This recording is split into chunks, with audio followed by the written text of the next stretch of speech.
إذن أيضا هذه سائلة تقول: هل تصح صلاة المرأة في سروال واسع؟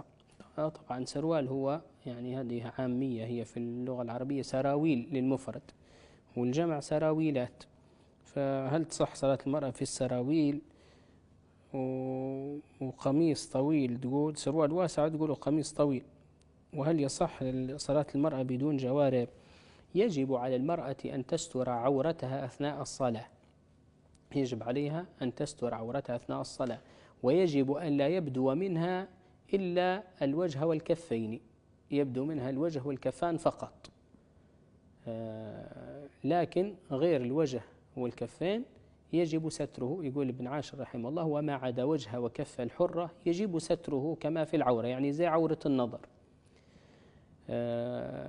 كونها تصلي في سروال واسع وقميص واسع إذا كان لا يشف، ما يبينش ما تحته من لون الجلد، ولا يصف، ما يحجمش العورة، يعني مش لاصق بكل، يعني هذا ما فيش بأس من الصلاة فيه. إذا كان سروال واسع وقميص واسع تصلي فيه المرأة، ويعني تستر جميع بدنها إلى الوجه والكفين. لكن إذا يعني صلت بدون جوارب فذلك لا يبطل الصلاة، الصلاة مش باطلة، لكن يعني الأولى بها والواجب عليها أن تستر كل ما سوى الوجه والكفين، تستر الجسم كله، تخلي وجهها وكفها فقط أثناء الصلاة.